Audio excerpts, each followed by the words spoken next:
Tuh, kalau belajar fikih kan begitu, Pak. Nggak boleh kita memastikan hanya, oh ini doang, oh ini yang paling benar. Nggak bisa.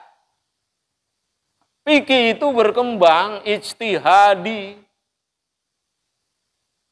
Makanya dalam dunia Islam yang diakui oleh dunia, dalam hal fikih hanya 4. Madhab Hanafi, madhab Maliki, madhab Syafi'i, madhab Hambali. Itu diakui oleh dunia. Itu dalam fikih.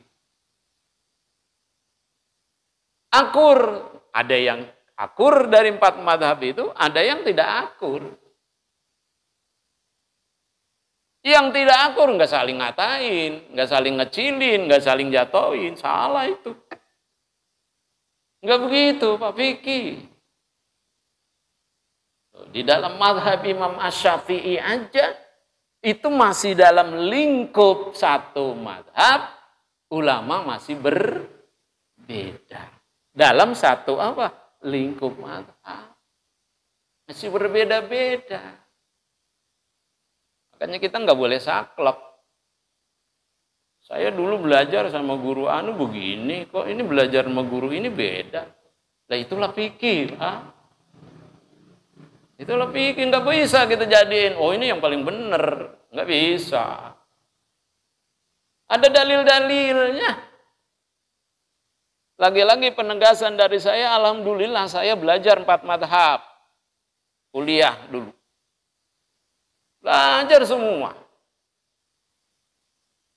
Bapak pernah lihat orang tahiyat, ada yang begini, ada yang begini. Ada enggak? Ada apa banyak? Suka dilihatin enggak sama kita? Suka dilirik enggak? Kita mau begini dia. Kalau bahasa saya ada yang uplak banget sampai apa itu? Benar enggak? Benar. Benar. Tuh. Jangan disalahin, biarin. Dia juga jangan nyalain yang telunjuknya kagak diapain. Digerakin, antepin aja masing-masing toh yang memutar telunjuk sholatnya ngadep kemana? Yang kagak ngerakin, nggak goyang-goyangin, ngadepnya kemana? Ya sama-sama menghadap kiblat kok. Kenapa harus ribut? Gara-gara tuh, makanya dong kata Pak Kiai, nih gua ajarin lo semua mazhab. Supaya apa? Lo punya wawasan. Jangan apa? Jangan belajar sama guru ini. Saya dulu diajarin begitu. Tuh, supaya enggak kayak begitu. Oh, mungkin ada pendapat yang lain. Ikhtilafu ummati rahmatun. Berbedanya pandangan pendapat dari satu persoalan yang terjadi pada umat aku itu rahmatun menjadi rahmatuh. Ini gue ajarin loh. Ya, tingkat pertama belajar mazhab Maliki dengan kitabnya sumber dari mazhab. Ya, namanya Hasyiatul Adawi, 2 jilid. Belajar. Tuh. Kemudian tingkat kedua belajar tentang mazhab Hambali. Muntahal Irodat, nama kitabnya. Induk-induknya. Nah, kemudian tingkat ketiga belajar mazhab Hanafi. Tuh, kitabnya Raddul Mukhtar. Tuh. Oh, ternyata tinggal kita nanti lihat dalil-dalilnya yang mana yang lebih kuat. Dari mazhab Imam Asy-Syafi'i enggak dipelajari. Kenapa?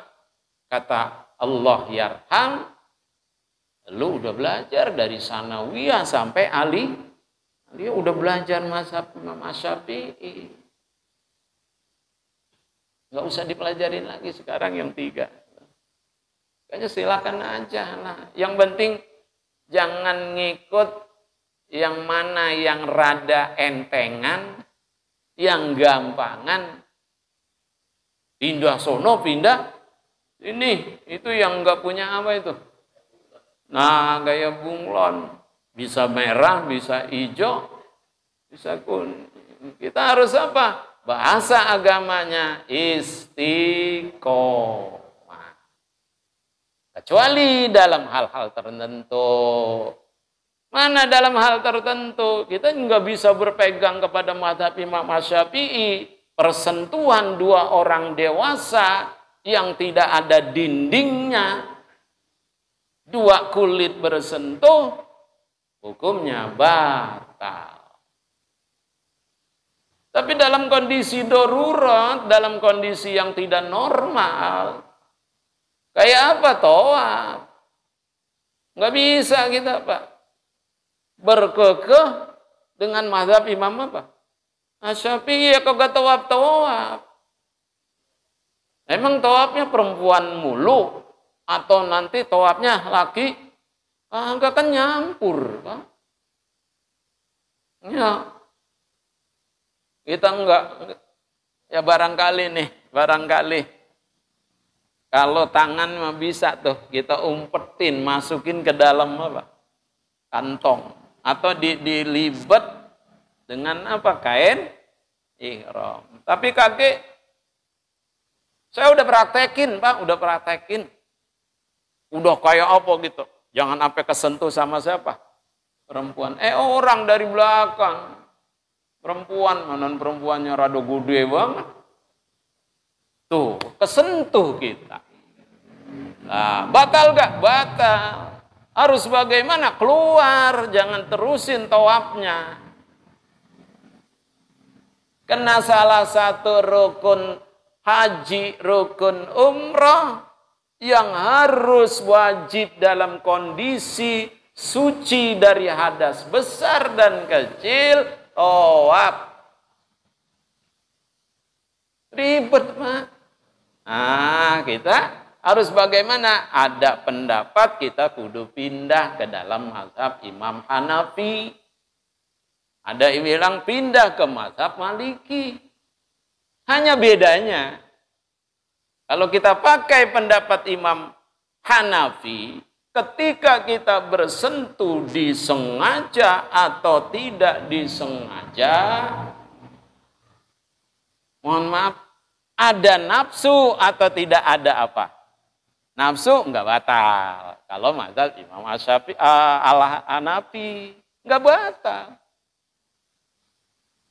Tapi dalam mazhab Maliki persentuhannya yang ada nafsu, syahwat, batal. Tuh. Berarti lebih enaknya yang mana tuh? Hanafi. Ada yang berpendapat kayak begitu. Ada lagi pendapat nih, Pak. Jangan pindah ke mazhab yang lain. Udah aja di dalam mazhab Imam Asy-Syafi'i juga ada yang mengatakan persentuhan 2 kulit laki yang sudah dewasa tanpa ada dinding itu tidak membatalkan. Walaupun pendapatnya dhaif, lemah. Ketika kondisinya darurat boleh dipakai. Ini ulama, Pak. Ada yang bilang boleh pindah ke mazhab Hanafi, tapi jangan ketika batalnya aja. Lempengan batal menjadi tidak batal, pegang mazhab apa? Tapi segala hal, wudunya harus ikut siapa? Wudunya Imam Hanafi. Kan berbeda wudunya, Pak. Imam Hanafi wudunya itu air misalnya dari keran ke anggota wudu kayak muka. Itu bukan sekedar diginin doang, Pak. Kudu digosok. Adalku. Tuh gitu-gituin tuh. Bukan sekedar kayak tangan. Itu enggak sah dalam mazhab Imam Hanafi kalau timbang dimasukin ke kolam yang airnya cukup 2 apa? Kula. Begini. Enggak sah. Kudu diapain? Oh. Jadi artinya ketika kita pindah ke mazhab Hanafi juga harus ikuti aturan. Jangan lempengan yang enggak batalnya aja kita apa? Tuh. Lebih luas. Ya. Saya sama mamang saya ketika masih di Alia, saya alhamdulillah Alia kelas 2 sudah terjun ke masyarakat. Dari bapak-bapak yang tua-tua. Tanya saya sama mamang saya, "Dok, lo udah terjun ke masyarakat ngadepin orang, hati-hati. Apalagi dalam hal fikih lu jangan saklek." Ya. Karena dalam fikih itu sifatnya nanti banyak ikhtilaf-ikhtilafnya. Benar saya temui. Alhamdulillah ikut kuliah 4 tahun sama Pak Kiai, belajar semuanya. Bagaimana ketemu persoalannya? Oh, ini maksudnya dulu kita diajarin sama Kiai. Iya, jadi nggak salah. Nah, apalagi kalau ada perbedaan antara guru A, guru B, jangan disebut gurunya. Kalau B, saya dulu belajar sama Kiai Anok, namanya begini. Saya belajar sama Kiai ini begini, jangan disebut. Kalau disebut perbedaan itu nanti mengadu domba guru. Padahal yang salah bukan gurunya. Yang salah siapa? Yang belajar. Ini harus luas Pak, kita harus. Tuh. Makanya kadang-kadang saya nyampaikan enggak cukup 1 kitab. Enggak cukup 1 kitab. Saya buka kitab yang ini, nanti saya sampaikan ini, perbandingannya di kitab yang lain begini. Itu Pak. Jadi saya enggak monoton. Enggak, yang saya ajak bareng gitu.